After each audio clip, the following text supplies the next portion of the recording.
को रखें और शुरुआत करें। ओमवीर जी। थैंक यू मागुरु जी। सबसे पहले तो मैं आपको धन्यवाद देना चाहता हूँ।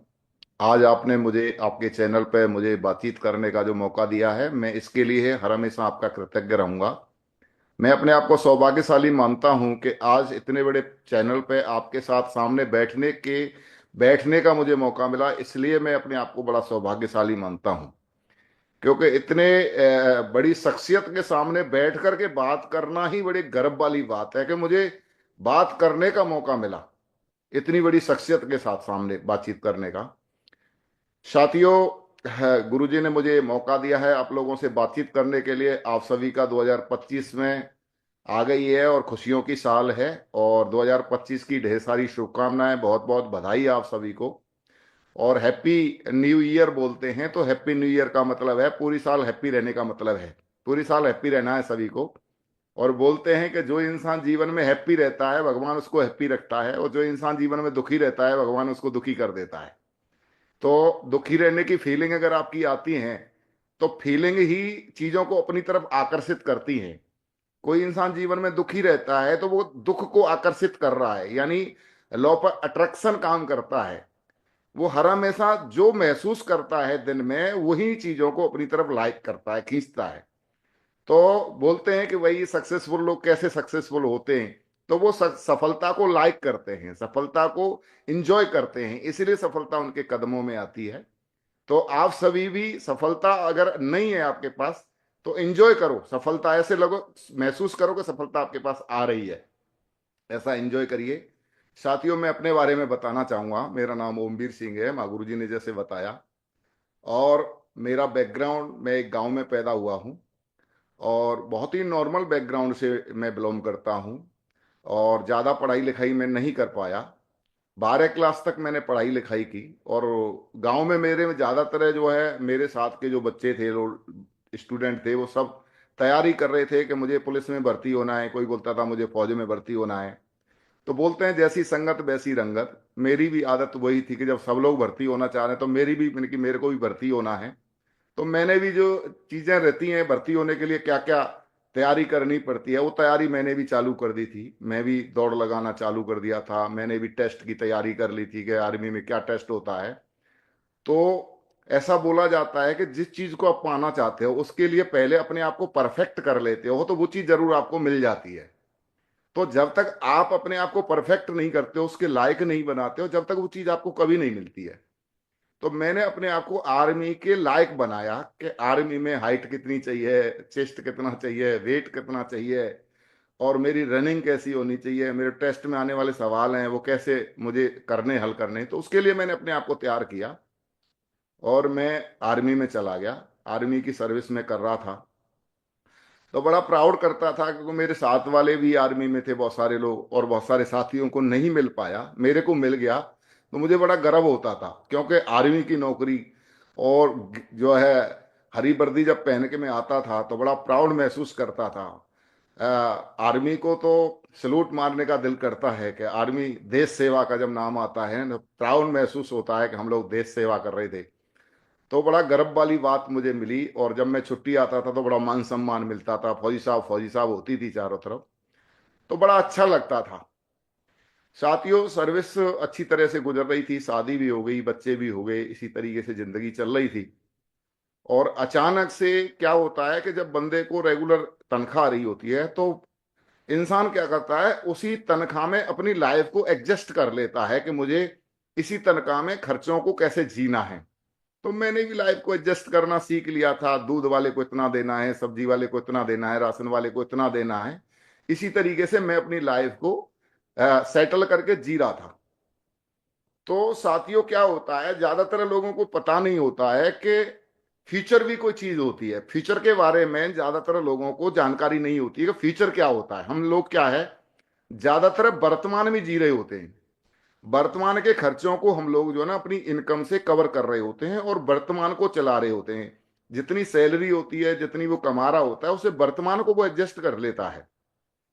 मगर फ्यूचर के बारे में जानकारी नहीं होती कि जैसे फ्यूचर में उसके बच्चे बड़े हो रहे हैं, बच्चे बड़े होंगे तो उसकी एजुकेशन बढ़ेगी, एजुकेशन के खर्चे बढ़ेंगे, उसके बारे में जागरूकता नहीं होती है। फिर दूसरा क्या होता है, जैसे बच्चे बड़े होंगे तो उनकी शादी के लिए ज्यादा पैसा चाहिए, उसके लिए जागरूकता नहीं होती है। दूसरा, हर भाई से भाई अलग होता है तो उसके लिए अलग से मकान बनाने की जरूरत होती है। तो ये क्या है, ये फ्यूचर के बड़े बड़े खर्चे होते हैं, तो इसके बारे में ज्यादातर लोग सोच नहीं पाते हैं। और वर्तमान में ही अपनी जवानी को पूरा जो है ना, जवानी को पूरा खर्च कर देते हैं वर्तमान के खर्चों में। अब जब जाकर के रिटायरमेंट का टाइम आता है, तो जो इनकम कमाता है वो सारी तो उसने कमाई वर्तमान में खर्च कर दी। अब रिटायरमेंट के टाइम में फ्यूचर के खर्चे बड़े बड़े हो गए। तो जितना भी पेंशन के टाइम पे जो पैसा मिलता है उसको जो फ्यूचर के खर्चे, बच्चों की शादी में या बच्चों की पढ़ाई में, इस सारी चीजों में खर्च कर देता है, उससे भी पार नहीं पड़ती है, तो इधर उधर से फिर उधार ले लेता है। और उधार लेकर के उन खर्चों को मेंटेन करता है, तो फिर बुढ़ापे में भी कर्जे में दब जाता है। ये सारी चीज जब मेरे को प्लान दिखाया, और प्लान दिखाया हमारे ग्रेट मेंटर महागुरु जी जसवीर सन ने मेरे घर पे बैठ करके, तो ये सारी की सारी चीजें मेरे सामने रखी। बोलो सर, आप जो है ना, वर्तमान में आपको सैलरी मिल रही है, बहुत बढ़िया है, और मैं आपकी बात से सहमत हूं। नहीं क्यों, मैं भी समझता नहीं था यार, तनख्वाह आ रही है, ये है वो है। हमें ऐसा लगता है कि जब तनख्वाह आ रही होती है ना, तो हम दूसरा कोई चीज को लायक ही नहीं करते। अरे तनख्वाह मिल रही है, हम काहे को दूसरा काम करें, हम क्यों काम करें, हमें क्या जरूरत है, तनख्वाह मिल रही है हमें, तो हम तो सरकारी हैं। तो ऐसा हमें लगता था। मगर जब सर ने मेरे सामने ये प्लान रखा, प्लान की बातें समझ में मेरी, मेरे प्लान तो अच्छा था, मगर प्लान के बाद में जब फ्यूचर के बारे में जब बातचीत की, कि सर आप एक चीज बताओ, जब आपके पास में अभी आप शामिल रहते हो, आने वाले समय में आपको, जैसे ये बच्चे हैं, दो बेटी हैं आपकी, इनकी बेटियों की शादी के लिए पैसा चाहिएगा, फिर आपको बच्चे की और बेटियों को पढ़ाने के लिए पैसा चाहिएगा, मकान के लिए पैसा चाहिएगा, इनके लिए पैसा कहाँ से लाओगे आप? उस समय पे तो आपको कम से कम, मैं 2009 की बात कर रहा हूं, मैं 2009 से हूं इस बिजनेस में। 2009 में जब मैंने बताया कि कितने कितने में शादी होगी, तो कैलकुलेशन मैंने किया था, करीब 25-30 लाख रुपए का टोटल बजट बैठाया था कि 25-30 लाख रुपए तो चाहिए तीनों की शादी के लिए। तो आज मैं बता रहा हूं, आज 25-30 लाख में कुछ भी होने वाला नहीं है।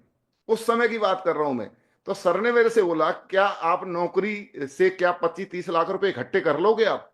तो मैं बोला, सर इकट्ठे कहां से होंगे, तो वर्तमान में ही सारा खर्च हो जाता है, इकट्ठा कहां से होगा? तो बोला, इसलिए आपके लिए वर्तमान के लिए नौकरी करना है, और फ्यूचर के लिए आपको सेफ शॉप करना है। फ्यूचर आपका सेफ शॉप ही बनाएगी, इसलिए मैंने सेफ शॉप करने का डिसीजन लिया। अब सेफ शॉप मैंने ज्वाइन कर लिया। और सेफ शॉप ज्वाइन करने के लिए बहुत सारे लोग ज्वाइन करते हैं, मैंने भी ज्वाइन किया। मगर सबसे बड़ी चीज होती है कि किसी भी काम को या तो करो मत, और करो तो पूरी शिद्दत के साथ करो। ये मैंने पहले से ही, मेरे पिताजी बताया करते थे कि बेटा या तो किसी चीज में हाथ डालना मत, और डाल दिया तो पूरी शिद्दत से करना उस काम को। उसमें जो भी चीजें लगनी है लगा लेना, उसमें कंजूसी मत करना भाई। अगर तूने कंजूसी करी उस काम में तो फिर वो काम होगा नहीं। ये मेरे पिताजी बताया करते थे। तो मैंने जैसे ज्वाइन किया, ज्वाइन करने के बाद में मैं पीछे पड़ गया अपने प्लानों के। सर मेरे को सिखाओ इस काम को, ये होता कैसे है, ये कैसे होता है, कैसे लोग कन्वेंस होते, कैसे लोगों को प्लान समझाएंगे, मेरे को आता नहीं है। मैं सच बता रहा हूं, मैं सीखने का इतना इच्छुक था कि कान पे फोन लगा लगा करके तो मैंने सावर कैफे में जा जा करके कंप्यूटर चलाना सीखा। मैं नहीं चाहता था कि मेरा रजिस्ट्रेशन कोई और डाले, मैं चाहता था मैं अपना रजिस्ट्रेशन खुद डालूं। मैंने फोन पे कान लगा लगा करके प्लान देना सीखा। मैंने फॉलोअप के जो सवाल आते थे, मैं हल नहीं कर पाता था, तो मैं तुरंत कॉल करता था, सर ये सवाल किया, इसको कैसे जवाब देना है, क्या आंसर क्या है इसका। तो मैं बड़ा इच्छुक रहता था इन चीजों को सीखने का। साथियों, मैंने इस चीज को बड़ा सीरियस होकर के सीखा। ज्यादातर लोग क्या करते हैं, बिजनेस को ज्वाइन कर लेते हैं, और ज्वाइन करने के बाद में उनको बोलते हैं ट्रेनिंग के नाम से उनको डर लगता है, सीखने के नाम से उनको डर लगता है। मैं बता दूं, जिस काम में आप सफल होना चाहते हो, उस काम को जितना ज्यादा सीखोगे आप, उतना ज्यादा वो काम आसान लगता है आपको। आप सीखते नहीं है तो उन लोगों को ऐसा लगता है यार ये होगा कैसे, होगा कैसे, होगा कैसे। उन लोगों को हार्ड लगता है जो सीखते नहीं है, जो सीखते हैं उनको आसान हो जाता है। मैंने सीखा। सीखा तो मुझे लोगों से बातचीत करने का और ये सारी चीजों का कॉन्फिडेंस हो गया, यार बात क्या है, जो लोग सवाल कर रहे हैं वो मुझे पता ही है, मुझे लोगों को समझाना आता ही है, मैंने समझाना सीखा। अब जैसे ही मेरी 8-10 लोगों की टीम बनी, मैंने सर से बोला, मैंने कहा सर और अच्छा कैसे हो सकता है? तो सर ने बोला बोला सर लैपटॉप से करेंगे तो और बढ़िया लोग समझेंगे। तो मैंने कहा सर लैपटॉप कितने का आएगा? बोला 30,000 का आएगा।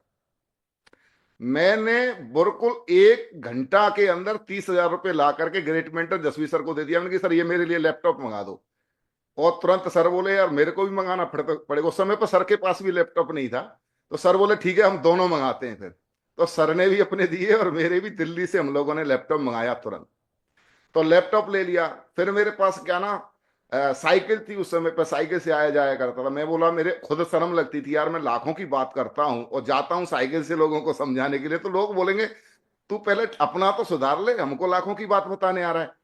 तो मैंने तुरंत टीवीएस स्टार सिटी मोटरसाइकिल तुरंत वो खरीदी। मैंने कहा मोटरसाइकिल से पीठ पे बैग टांग करके लैपटॉप से जाया करूंगा। और जब मैं, फिर उस समय पे क्या ना, मेरी कपड़े पहनने का तरीका कुछ और था। फौज में तो वो फौजी वर्दी चलती है। और मैं जब फिर उसमें आ गया सेफ सॉन्ग में, तो मैं देखता था। एक बार मैं मीटिंग में आया यहाँ आगरा अटेंड करने के लिए, तो यहाँ सारे कोट पैंट और टाई वाले सब, और हम लोग ऐसे ही आए। मैं बोला, मैंने कि सर कोट पैंट जरूरी है इस बिजनेस के लिए। तो मैंने जाते ही 3-4 जोड़ी कोट पैंट सिलवाई फिर अपने लिए वहां पे जा करके। और 3-4 जोड़ी मैंने फॉर्मल ड्रेस खरीदी, जिसमें सफेद शर्ट और टाई और इस तरीके ब्लैक पैंट ब्लैक शूज। मैंने कही भाई जिस काम को कर रहे हैं उसकी ड्रेस भी वैसी होनी चाहिए। अगर हमारी ड्रेस वैसी नहीं तो फिर हमको कौन जानेगा हम क्या कर रहे हैं। तो हमने फिर अपनी ड्रेस पे भी ध्यान दिया। और जब हम चीजों को निकलते थे, हमको प्राउड होता था कि हम कोई काम कर रहे हैं, प्राउड होता था। फौज में बड़ा समय का बड़ा प्रतिबंध रहता था गुरुजी, के समय नहीं रहता था। दूसरा, ऊपर से दबाव भी रहता था कि कहीं पकड़े गए तो कहीं यार नौकरी न चली जाए, इस तरीके का डर भी रहता था हम लोगों को। मगर दूसरी क्या है ना, जब फ्यूचर सामने था कि यार जब बात पहले फ्यूचर की आ गई, तो फिर डर फर जो है ना सब साइड कर देते थे। अब डरना नहीं है, जो करना ही है तो करना ही है। तो मैं शाम को 7 बजे करीब रोल कॉल के बाद, फौज में गिनती परेड होता है, तो उसके बाद 7 बजे हम लोग फ्री होते थे, जिस दिन नाइट ड्यूटी नहीं होती थी। तो मैं 7 बजे के बाद जो है ना, मैं घर नहीं जाता था, बच्चों के पास नहीं जाता था। मैं पीठ पे बैग टांग करके सीधा फील्ड में जाता था। और फील्ड में जाकर के रात को 11:30 बजे तक मैं फील्ड करता था। 11:30 बजे फील्ड करने के बाद में मैं क्वार्टर में लौटता था। फिर मैं आकर के अपना 12 बजे मैं डिनर करता था। 12 बजे डिनर करके सो जाता था। सवेरे फिर 6 बजे मैं फिर दोबारा यूनिट में जाता था। मात्र मतलब 5-6 घंटे ही मैं रात को रिलैक्स करता था, बाकी पूरा फौज की भी ड्यूटी करता था, सेफ सॉप भी करता था। उसी दौरान अचानक से मेरा एक एक्सीडेंट भी हुआ था। रात के दौरान मैं फील्ड में गया था, तो सफारी गाड़ी वाले ने मुझे ठोक दिया था और फिर प्लान दिखा के आ रहा था, तो पीछे से मोटरसाइकिल में टक्कर भी मार दी थी। मेरे फ्रैक्चर भी हो गया था, ये मेरी ये टूट गई थी असली। उसके बावजूद मेरा कंपनी का टारगेट चल रहा था। कंपनी के टारगेट में 8 सेल कम थी, और मेरा ये फ्रैक्चर हो गया। मेरे को ये फ्रैक्चर नहीं दिखाई दे रहा, मेरे को टारगेट दिखाई दे रहा था कि ये फ्रैक्चर हो गया, कोई बात नहीं, टारगेट होना चाहिए बस। टारगेट का इतना जुनून था कि इसका दर्द जो है, दर्द भी महसूस नहीं होता था, टारगेट का जुनून था। तो मैं बोला, मैंने कि गुरुजी मेरा टारगेट चाहिए, मुझे चाहे कुछ भी हो जाए। डॉक्टर ने बोल दिया ज्यादा बात नहीं करना, गर्दन की हसूली टूट गई है, तेरे दर्द होगा। मैंने कही बात करे तो रह नहीं सकता, क्योंकि मुझे टारगेट करना है। तो पहला मैंने टारगेट किया। उस समय पे कंप्यूटर मिला था, उस समय पे कंप्यूटर का टारगेट आया। तो टारगेट करने की ऐसी आदत हो जाती थी, जब हमें लगता था कि टारगेट करना है तो इतना जुनून रहता था कि आईडी पे 00 जैसे ही होता था शोर मच जाता, टारगेट शुरू हो गया, तो बिल्कुल लग जाते थे। इस तरीके से काम करते चले गए। और फिर एक ऐसा समय आया कि फिर नौकरी छोड़ने के लिए इस बिजनेस ने मुझे मजबूर कर दिया कि अब नौकरी नहीं करना है। क्योंकि जब इनकम जब यहां से आने लगी, तो फिर नौकरी आदमी क्यों करेगा। फिर मैं बहुत जल्दी ही यहाँ से आर्मी की नौकरी से और अलविदा ले लिया, और फिर मैं फुल टाइम सेफ सॉम में आ गया। आने के बाद बहुत सारे लोग क्या करते हैं, नौकरी के लिए फिर ट्राई मारते हैं। मैंने एक दिन भी ट्राई नहीं मारा। आते ही मैंने, आर्मी की नौकरी छोड़ते ही मैंने, किसी भी अपलाइन ने मुझसे नहीं बोला कि आपको कार लेनी है। मैं सीधा गया शोरूम, और जा करके सबसे पहले मैंने अपने लिए एक वैगनार कार निकाली। और वैगनार कार निकाल करके शोरूम से गुरुजी को फोन किया, गुरुजी मैंने कार ले ली। बोला आपको किसने बोला। मैंने कहा बोलेगा क्या गुरुजी, जब बिजनेस करना है तो ढंग से करना है, उसमें क्या है। तो बिल्कुल। तो फिर बड़ी मैं, दमदारी से लैपटॉप ले लिया, दमदारी से आपने बाइक खरीद ली और कार भी ले आए। कार आपने कब ले ली, अब क्योंकि आपने स्टार्ट कब किया था, क्योंकि ना लोग ये भी जानना चाहते हैं, कब स्टार्ट किया और कार कब ले लिया आपने। मैं अगले 2 साल में गुरुजी, मैंने 2009 में मैंने बिजनेस की स्टार्टिंग करी थी, और अगले 2 साल में मैं कार में आ गया था। अरे वाह, यानी 2009 में स्टार्ट किया और 10 छोड़ 11 में आपने कार में 11 लिया। में मैं कार में आ गया था। एक और मई को एक जो मई को मैं प्रोफाइल कार में आ आपका गया था। जो आपका प्रोफाइल था, तो उस प्रोफाइल के लिए कार लेना तो एक बहुत बड़ी बात रही होगी। गुरुजी इतना क्या है, मेरे रिश्तेदारियों में उनमें इतना हल्ला हो गया को जो है ना कार ले आई ये तो, और चारों तरफ जो है ना वैल्यू हो गई कि कार में जो बंदा साइकिल पे चलता था वो कार में चलने लगा 2 साल में। तो बहुत वैल्यू हो गई, और मेरी जो यूनिट में मेरे साथी थे वो लोग भी बड़ा प्राउड महसूस करते थे यार, जो है यार ओमवीर बहुत आगे निकल गया यार, बहुत पैसे कमाता है। उस समय पे हमारे कमांडिंग अफसर थे, उनको 70,000 रुपये सैलरी मिलती थी, और मैं उस समय पे 70 से 80 हजार रुपये सेफ शॉप से कमाता था उस समय पे। और बाकी तनख्वाह मेरी अलग थी, तो मैं उनसे भी ज्यादा उस समय पे मैं कमाता था। तो लोग बोलते थे यार तुम तो कमांडिंग अफसर से भी ज्यादा पैसे कमाते हो सेफ शॉप से। तो उस समय पे फिर नौकरी छोड़ने के लिए मुझे मजबूर कर दिया। आने के बाद मैंने कोई काम नहीं किया, अगले 2 साल में फिर मैं डायमंड भी बन गया था आने के बाद में। जब मैंने नौकरी छोड़ी थी उस समय पे मेरी पोजीशन पर लेवल पे थी, और पर लेवल पे ही मैं कार में आ गया था। और मैंने अगले 2 साल में पर लेवल से डायमंड की रिकग्निशन ले ली थी, अगले 2 साल के अंदर। 24 नवंबर 2013 को मैं डायमंड बन गया था। और लगातार काम सेफ्सॉम में किया, लगातार बगैर रुके, बगैर रेस्ट मारे, कोई भी रेस्ट नहीं मारा। लगातार काम किया, लगातार साथी जुड़ते रहे, टीम बढ़ते रही। और आज बढ़िया शानदार घर है जिसमें मैं बैठा हुआ हूं, कम से कम इसकी कीमत 3 करोड़ से ऊपर की है। अरे वाह, बहुत बढ़िया। आप और तीन। शानदार गाड़ी है। और और कौन सी गाड़ी में चलते हैं आप? फोर्ड की इंडिवर गाड़ी में चलता हूं। आज उसकी कीमत अगर देखेंगे तो कम से कम 50 लाख बैठेगी। ड्रीम कार फॉर्च्यूनर है की, वो। फॉर्च्यूनर के बराबर की है गुरुजी।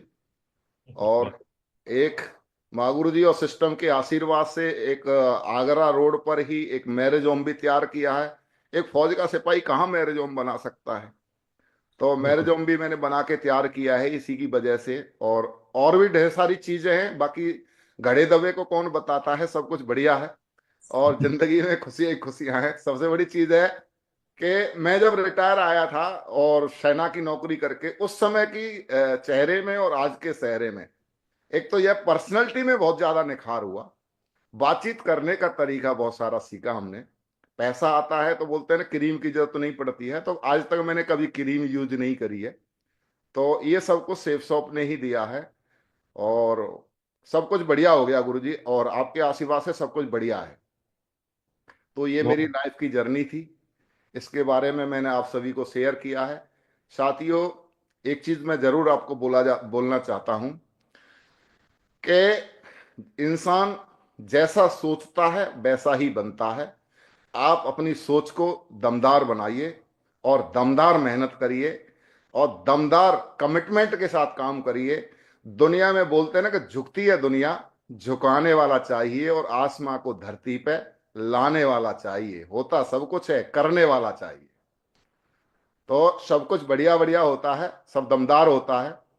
और कोई बोलते हैं ना कि ये नहीं होता वो नहीं होता, सब होता है। पर करने के लिए हिम्मत चाहिए, सब कुछ होगा। तो उमवीर जी, जैसे बहुत सारे लोग आपकी तरह ज्वाइन करते हैं, जी गुरु जी। स्टार्ट करते हैं, लेकिन स्टार्ट करने के बाद में काफी सारे लोग निराश हो जाते हैं, सफलता उनको नहीं मिलती है, जी। और निराश होकर के क्विट कर देते हैं, छोड़ देते हैं। जी। तो ऐसा आपको क्या ऐसी वजह दिखाई दे गई जिसकी वजह से आपके पास में इस बिजनेस को नहीं करने का भी कारण था? ऑलरेडी आप जॉब में थे, तो ऐसी कौन सी वजह थी जो आपको लगी, और जिसकी वजह से आप फिर इस बिजनेस में मतलब बड़ा काम करने के लिए आपको प्रेरित किया? उस बात ने क्या बात थी? सर मैं एक चीज को लेकर के मोटिवेट रहा हमेशा, कि मेरे पास जो चीजें थीं वो तो थीं, मगर मेरे पास जो मैंने ख्वाब देखे थे कि मेरे पास जो है ना, मेरे बच्चों के लिए जैसे बड़ी शादी करना है, बड़ा घर बनाना है। और ये जो मेरे सपने, पहले जो मैं जिंदगी जी रहा था, मेरी जिंदगी में सपने नहीं थे एक्चुअली में, ख्वाब वो जीवन था। मगर जब सेफ शॉप के आने से जब मैंने सपने बनाए, और सपने बना करके जब मैं मीटिंग में गया, फंक्शन में गया, प्रोग्राम में गया, और जब जब आप लोगों की ट्रेनिंग अटेंड की मैंने गुरुजी, जब जब मेरी सोच इतनी बड़ी हुई और मुझे अंदर से लगता था कि कुछ भी हो सकता है भाई, यहाँ पे अगर इतनी बढ़िया तरीका से सारी चीजें मिल रही हैं तो कुछ भी हो सकता है। बाकी असफलता की और ये सारी चीजें चैलेंज की बात, तो मैं फौजी आदमी था गुरुजी। मैंने एक चीज देखी थी कि फौज में गोली चलती हैं और सिविल में सेफ सॉम में बोली चलती हैं। तो जो आदमी गोली से नहीं डरता वो सिविल की बोली से क्या डरने वाला है, ये मेरे दिमाग में था कि मैं यार फौज में नौकरी करके आगे, वहां गोलियों से नहीं डरा तू, वहां जान भी जा सकती थी। तो यार सिविल में क्या ज्यादा ज्यादा बोलेगा भाई मैं नहीं जुड़ूंगा, और क्या कर लेगा मेरा, इससे क्या होगा, कुछ नहीं होने वाला। तो मैंने इस चीज की आदत बना ली कि सब तरीके के लोग हैं, हिम्मत हारने की तो जरूरत नहीं है। मेरे साथ आने वाले भी बहुत सारे लोग हैं और नहीं आने वाले भी लोग हैं। अगर मैं निकला हूं कुछ खोजने के लिए तो जरूर लोग जुड़ेंगे। और मैंने एक चीज देखी थी कि गांधी जी और कुछ लोग देश की आजादी के लिए, कुछ ही लोग निकले थे शुरुआत में, और बाद में पूरा भारत एक हो गया तो देश को आजादी मिली। तो मैं भी अगर अकेला निकला हूं, मेरे साथ तो बहुत अपलायन है मेरे, मेरे से आगे चल रहे हैं, अगर मैं भी इनके साथ चलूंगा तो आजादी मुझे भी एक दिन मिलेगी। तो बहुत ये बढ़िया, विश्वास। मतलब आपको प्रेरणा मिली। और कह सकते हैं कि नौकरी जो जॉब आपने वहाँ पे किया आर्मी में, वो चीज़ें, वहाँ का डिसिप्लिन, वहाँ की ट्रेनिंग, वहाँ की तालीम आपको काम आई कि आप जी गुरु जी। रिजेक्शन से घबराए नहीं। तो हमेशा हम जहाँ भी नौकरी करते हैं, जिस ऑर्गेनाइजेशन में हैं, वहाँ की तालीम हमेशा काम आती है।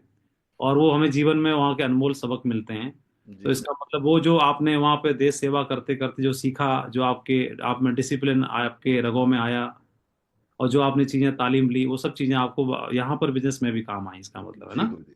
आपको देख के मुझे एक बात याद आती है, आपने जो बताया उसके बारे में, कि एक जी बार क्या हुआ, ये उदाहरण तो खैर आप लोग इस बिजनेस में, डायरेक्ट सेलिंग बिजनेस में, तो डायरेक्ट सेलिंग बिजनेस ऐसा बोला जाता है, कहानियों का बिजनेस है, कहानी सुनाने का बिजनेस है। जी। आपने भी सुनी होगी। और एक बार क्या हुआ कि एक कुत्ते ने जंगल में खरगोश को देख लिया और उसका पीछा करने लगा। जी गुरु तो जी। दौड़ना शुरू किया, तो खरगोश अपनी जान बचाने के लिए दौड़ रहा है, और वो अपने भोजन के लिए दौड़ रहा है, तो जाहिर है चाल में और स्पीड में अंतर हो गई। खरगोश झाड़ियों में होते हुए, बचते बचाते हुए शायद थोड़ा चकमा देने में कामयाब रहा। कुत्ता दौड़ रहा था, कुत्ते को देख करके, और रास्ते में एक दो कुत्ते ने देखा कि ये कुत्ता कहाँ दौड़ रहा है, चलो देख के आते हैं। तो उसको देख करके एक दो कुत्ते उसके पीछे और हो लिए, दौड़ने लगे। अब एक कुत्ता, उसके पीछे दो कुत्ते, और आगे खरगोश है चकमा देते हुए दौड़ता जा रहा है। अब ये दो दो तीन कुत्ते जब दौड़ रहे थे, तो कुछ कुत्ते रास्ते में देखा कि ये कुत्ते दौड़ के कहाँ जा रहे हैं, तो उनके पीछे दौड़ने लगे, और धीरे धीरे करके झुंड बन गया कि चलो देख के आते हैं कहाँ जा रहे हैं। मालूम किसी को नहीं है कि एक दूसरे को देख के दौड़ रहे हैं, लेकिन मालूम नहीं है कि कहाँ जाना है बाकियों को। लेकिन जो सबसे आगे दौड़ रहा था, उसे मालूम था कि मैं क्यों दौड़ रहा हूँ। बाकी उसे देख के दौड़ रहे थे, प्रभावित होकर के। जी लेकिन जिसने स्वयं अपनी आंखों से देख रखा था, तो वो उसको देख करके दौड़ रहा था, उसे मालूम था कि मैं क्यों दौड़ रहा हूँ। और अंत में जाके खरगोश एक बिल में छुप गया। तो जब बिल में छुपा, तो जिसने देखा था अपनी आंखों से खरगोश को, वो उस बिल के पास में जाकर के मिट्टी को अपने पंजों से खोदने लगा, और प्रयास करने लगा कि खरगोश को पकड़ लूं। लेकिन जैसे बाकी और नजदीक आए, जो बाकी कुत्ते दौड़ रहे थे प्रभावित होकर के देख करके, वो आए तो बोले यहाँ तो कुछ नहीं है, खामा खामा दौड़ लगवाई, एक एक करके लौटना शुरू हो गए, और निराश होकर के लौट गए। लेकिन वो नहीं लौटा जिसने अपनी आंखों से देखा था। तो इस बिजनेस में भी कई बार क्या होता है, बहुत सारे लोग प्रभावित होके एक दूसरे को, किसी की गाड़ी देख के, किसी का मकान देख के, किसी का अचीवमेंट देख के प्रभावित होके लोग करना शुरू कर देते हैं। लेकिन जो लोग अपनी आंखों से देख करके, समझ करके काम करते हैं, तो निश्चित तौर पे बहुत आगे जाते हैं। और आपको देख करके मेरे को ये उदाहरण याद आया। और आपने बोला भी कि मैंने अपनी आंखों से देख लिया था, अचीवमेंट्स लेते हुए देख लिया था, आपकी सोच बढ़ी, तो आपने इस बिजनेस में बड़ा काम किया। अभी उमेश जी,